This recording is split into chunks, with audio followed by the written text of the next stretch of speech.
नमस्कार दोस्तों, आपके अपने चैनल एग्ज़ाम विजय पर आप सभी का हार्दिक स्वागत है। जैसा कि आज हम बायोलॉजी के लेक्चर 10 में बहुत ही महत्वपूर्ण टॉपिक पे चर्चा करने वाले हैं। जैसा कि इस टॉपिक से हर एक एग्ज़ाम में बहुत ज़्यादा प्रश्न पूछे जाते हैं। हम आशा करते हैं कि इस टॉपिक से एक या दो क्वेश्चन ज़रूर मिलेंगे आपको, और आप अपने इस चैनल को ज़्यादा से ज़्यादा लाइक, शेयर, सब्सक्राइब और कमेंट करें। तो चलिए स्टार्ट करते हैं।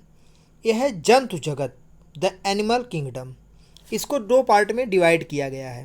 पहला है नॉन कार्डेटा संघ और दूसरा है कार्डेटा संघ। तो नॉन कार्डेटा संघ के अंतर्गत जो आते हैं उसको पहले देखेंगे हम, फिर इसके तत्पश्चात कार्डेटा संघ के अंतर्गत जो आते हैं उस पर एनालिसिस करेंगे। तो चलिए प्रारंभ करते हैं। आपका पहला है प्रोटोजोआ संघ। तो प्रोटोजोआ संघ में सरलतम रचना वाले एक कोशिकीय प्राणी हैं। प्रोटोजोआ संघ के जीवों में प्रतिकूल परिस्थितियों से बचने के लिए परिकोष्ठन होता है। जैसा कि प्रोटोजोआ संघ के जीवद्रव्य से ही विभिन्न प्रकार के आकार लेकर भोजन पकड़ना, चलन, शत्रुओं में आत्मरक्षा आदि सभी कार्य स्वयं करते हैं। संकुचनशील धानी के द्वारा इनके शरीर में पानी की मात्रा का नियमन होता है। जैसा कि प्रोटोजोआ संघ का उदाहरण है यूग्लिना, ट्राइपेनोसोमा, अमीबा, प्लाज्मोडियम आदि। अगले पे चलते हैं। अगला है आपका पोरीफेरा संघ। तो पोरीफेरा संघ स्पंज प्राणी जगत की आदिकालीन जाति है, जो बहुकोशिकीय एवं पौधों के समान स्थानबद्ध प्राणी हैं। ये प्रायः समुद्र के पेंदे पर किसी पत्थर आदि से चिपके रहते हैं। इस संघ के अधिकतर जंतु समुद्र जल में पाए जाते हैं। जैसा कि पोरीफेरा संघ के इनकी शारीरिक रचना कोशिकीय स्तर की होती है और इनके शरीर पर असंख्य सूक्ष्म छिद्र होते हैं, जिनके द्वारा पानी शरीर के भीतर प्रवेश करता है। ये आस्य या आस्टिया कहलाते हैं। तो जैसा आपके सामने पोरीफेरा संघ का उदाहरण है साइकन, यूप्लेक्टेला, स्पंज इत्यादि। अगले पे चलते हैं। अगला है सिलेंट्रेटा या निडेरिया संघ। तो सिलेंट्रेटा में ऊतक बनाने की प्रारंभिक अवस्था पाई जाती है। यह जंतु अरीय, सममित तथा द्वितीय होते हैं। सिलेंट्रेटा बहुत सी किस्मों के चूने का एक सख्त बहिकंकाल बनाते हैं, जिसे कोरल कहते हैं। तो सिलेंट्रेटा या निडेरिया संघ इनकी देह भित्ति का बाह्य स्तर बाह्य त्वचा या एक्टोडर्म कहलाता है। जो सिलेंट्रेटा संघ के प्राणियों के शरीर में केवल एक ही गुहा होती है, जो देह भित्ति से घिरी रहती है, और यह देह गुहा एवं जठर गुहा दोनों ही का कार्य करती है। जैसा कि जो पॉलिप लंबे तथा बेलनाकार होते हैं एवं मेड्यूसा घंटी के आकार के अथवा तस्तरी के आकार के होते हैं। जैसा कि सिलेंट्रेटा या निडेरिया संघ का उदाहरण है हाइड्रो, ओबेलिया, मिलीपोरा, फाइसेलिया इत्यादि। अगले पे चलते हैं। अगला है आपका प्लेटीहेल्मिन्थेस संघ। इन जीवों में देह गुहा नहीं होती तथा अंतर अंगों के बीच के खाली स्थान में विशेष प्रकार का संयोजी ऊतक भरा रहता है। इनमें पाचन तंत्र विकसित नहीं होता है। जैसा कि इन जीव के बारे में अगर हम चर्चा करें तो प्लेटीहेल्मिन्थेस संघ के जीव कोमल शरीर वाले त्रिस्तरीय प्राणी हैं। जैसा कि इसका एग्जाम्पल है प्लेनेरिया, फेसियोला, फीताकृमि। अगले पे चलते हैं। अगला है आपका निमैटोहेल्मिन्थेस संघ। प्राणी या तो स्वतंत्र रूप से जल अथवा मृदा में पाए जाते हैं अथवा पेड़ पौधों और जंतुओं में परजीवी के रूप में रहते हैं। फाइलेरिया कृमि कुचरेरिया कहलाते हैं। इनके द्वारा ही फाइलेरिया होता है। जैसा कि गोल कृमि में ट्यूब के अंदर ट्यूब शरीर प्रणाली है जिसमें मुख, ग्रसनी, आंतें तथा गुदा है। जैसा कि पीन कृमि मुख्यतः छोटे बच्चों की गुदा में पाए जाते हैं जिसके कारण बच्चों को भूख कम लगती है एवं उल्टियाँ व चुनचुनाहट भी होती है। तो इसका एग्जाम्पल है गोल कृमि, पीन कृमि, फाइलेरिया कृमि। अगले पे चलते हैं। अगला है आपका एनेलिडा संघ। तो एनेलिडा कोमल शरीर वाले लंबे कृमि सदृश्य द्विपार्श्व सममित विखंडन अवस्था को प्रदर्शित करने वाले सगुही जंतु हैं। इनका शरीर कृमिवत होता है। केचुआ एनालिडा संघ का ही जंतु है जिसमें 4 जोड़ी हृदय होते हैं।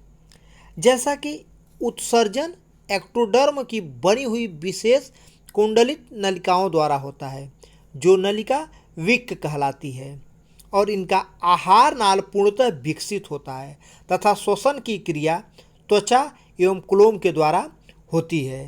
ये एक लिंगी एवं उभयलिंगी दोनों प्रकार के होते हैं। तो एनालिडा संघ का उदाहरण है साइलिस, नेरिस, केचुआ, जोंक इत्यादि। अगले पे चलते हैं। अगला है आपका मोलस्का संघ। तो मोलस्का संघ के प्राणी कोमल शरीर वाले तथा कवच युक्त होते हैं। इनमें उत्सर्जन विक्को द्वारा होता है एवं इनका शरीर रंगहीन होता है। जैसा कि अगर बात करें तो आर्थ्रोपोडा वर्ग के बाद ये दूसरे नंबर का सबसे बड़ा प्राणी वर्ग है। इसमें श्वसन गिल्स या कंकत्वलोम द्वारा होता है। ये नर एवं मादा प्रायः अलग अलग होते हैं। जैसा कि मोलास्का संघ का उदाहरण है घोंघा, सीपी, काइटन इत्यादि। अगले पे चलते हैं। अगला है आपका आर्थ्रोपोडा संघ। तो आर्थ्रोपोडा संघ प्राणी संसार का सबसे बड़ा वर्ग माना जाता है। कॉकरोच आर्थ्रोपोडा वर्ग में ही आता है। इसके हृदय में 13 कक्ष होते हैं। जैसा कि श्वसन के लिए जलीय जंतुओं में क्लोम तथा स्थलीय जंतुओं में ट्रेकिया पाए जाते हैं। उत्सर्जन के लिए सिलोमोडक्ट या माल्पीजियन नलिकाएं होती हैं।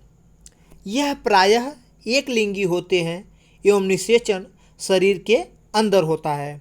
जैसा कि आर्थ्रोपोडा संघ के अंतर्गत ये उदाहरण है कनखजूरा, तिलचट्टा, मक्खी, मच्छर, मधुमक्खी, बिच्छू, झींगा, मछली, केकड़ा इत्यादि। अगले पे चलते हैं। अगला है आपका इकाइनोडर्मेटा संघ। यह सामूहिक और मुक्त जीवित समुद्री जीव है। इनकी आकृति तारावत, गोलाकार या लंबी हो सकती है। तो इकाइनोडर्मेटा ये देह जो है, देह सतह चूनेदार कांटों से आच्छादित होती है और ये अखंड हैं एवं इनकी देह गुहा जल संवहनी तंत्र में परिवर्तित है जिसके बाहर निकले हुए नाल पद चलने के लिए उपयोगी होते हैं। जैसा कि इकाइनोडर्मेटा संघ का उदाहरण है स्टारफिश, समुद्री अर्चिन, समुद्री करकटी और पिच तारा। तो यहाँ पे नॉन कार्डेटा संघ समाप्त होता है। अब हम चर्चा करते हैं कार्डेटा संघ पे। तो कार्डेटा संघ में पहला है आपका एम्फीबिया वर्ग। एम्फीबिया जल एवं थल दोनों जगह पर रहते हैं किंतु अंडे देने के लिए सदैव पानी में जाते हैं। हृदय 3 कक्षी होता है जिसमें 2 आलिंद्य तथा 1 निलय होता है। जैसा कि इनके अधिकतर 2 जोड़ी पंचागुल पाद होते हैं। श्वसन क्लोम, फेफड़ों या त्वचा द्वारा होता है।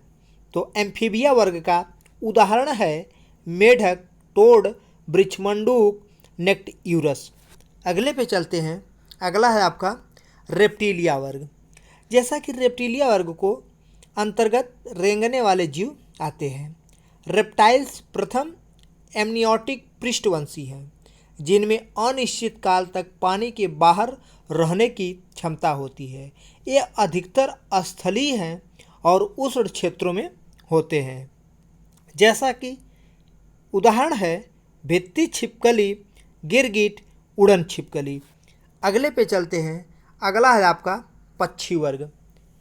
जैसा कि इनका शरीर धारा रहित होता है, इनका आकार लघुत्तम गुंजन पक्षी से लेकर बृहत्तम शुतुरमुर्ग तक है।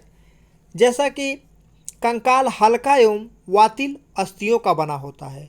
इनके शरीर का ताप सदैव समान बना रहता है और इनका जो श्वसन है केवल फेफड़ों द्वारा होता है। हृदय चारकक्षी होता है। और उदाहरण के तौर पे कबूतर, मोर, चिड़िया, शुतुरमुर्ग। अब हम चलते हैं अगले पे। अगला है आपका मैमेलिया वर्ग। तो मुख्यतः यह स्थलीय हैं और विभिन्न प्रकार के वास स्थानों में रहते हैं। स्तनी वर्ग के अंतर्गत आते हैं। जो प्रोटोथेरिया वैसे स्तनधारी हैं जो अंडे देते हैं किंतु थन नहीं होते हैं, जैसे एकिडना और आर्निथोथोरिकस इत्यादि। है अगला मेटाथेरिया। वैसे स्तनधारी हैं जिसके शिशु अपरिपक्व अवस्था में जन्म लेते हैं, जैसे कंगारू एवं पैरामिलिस। तथा अगला है यूथीरिया। वैसे स्तनधारी हैं जिनमें वास्तविक एलेंटाइक प्लेसेंटा होता है। ये पूर्ण विकसित शिशुओं को जन्म देते हैं और इसके अंतर्गत मनुष्य आता है। जैसा कि इसका उदाहरण है कंगारू, चूहा, व्हेल, बाघ, शेर, हाथी, बंदर, चिंपैंजी, चमगादड़ और मनुष्य आदि। जैसा कि दोस्तों ये बहुत ही महत्वपूर्ण टॉपिक थी और इससे हर एग्ज़ाम में 1 या 2 प्रश्न जरूर पूछे जाते हैं। हम आशा करते हैं कि इस टॉपिक को आप बहुत मन से पढ़ेंगे और आप अपने इस चैनल को ज़्यादा से ज़्यादा लाइक, शेयर, सब्सक्राइब करिए और साथ में कमेंट करना ना भूलिए। जय हिंद दोस्तों।